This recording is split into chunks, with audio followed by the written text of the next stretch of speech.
Happy 4th of July. Brit bongs blown the fuck out. What a better way to celebrate than to talk about politics and be reminded that our country is probably doomed. This is a recent article from Vogue. Madame President, 5 candidates on what it will take to shatter the most stubborn glass ceiling. And we see here Amy Klobuchar, Kristen Gillibrand, Elizabeth Warren, Kamala Harris, and Tulsi back there. I love how everyone's like high-fiving and Tulsi's not at all. Her hand is not in there anywhere. She's just like watching them like,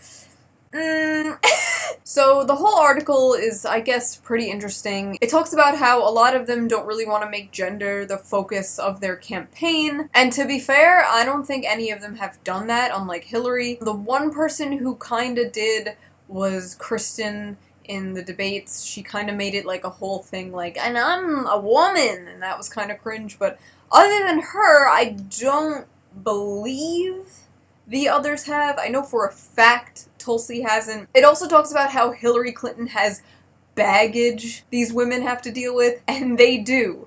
Like, that sucks. I remember saying in 2016 that I'm sorta happy that Hillary didn't win, because then she would have stolen the title of first female president, and she does not deserve it. The reason I wanted to show you this article is one sentence in it.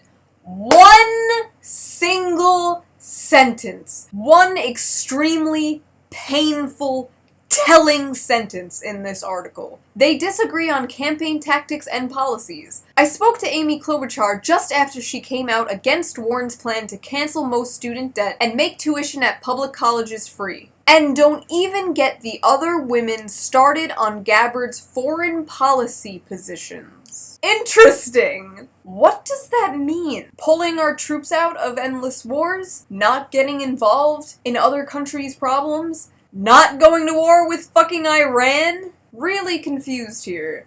Gabbard's foreign policy is the same as Bernie's, which is funny to me because all these motherfuckers are trying to be Bernie clones. That will be its own video one day, and I will explain what I mean by that.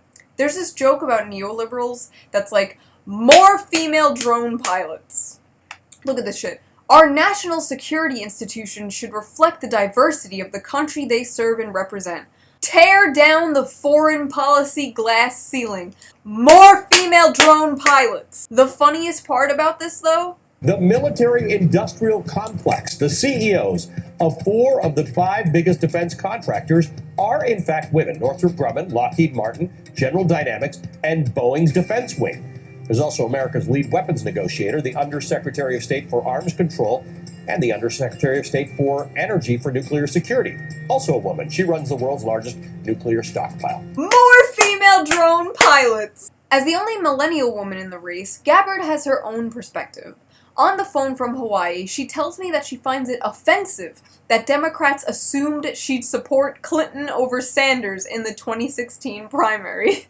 Believing that I have no ability to see beyond my own gender and consider the issues. Also, may I point out, this is the only person who stood by Bernie's side and refused to support Hillary. On principle. The DNC, still to this day, has a hate boner for her. Would you like an entire video explaining the drama between Tulsi and the DNC? Tell me if you'd like to see that. Here's another cute little photo.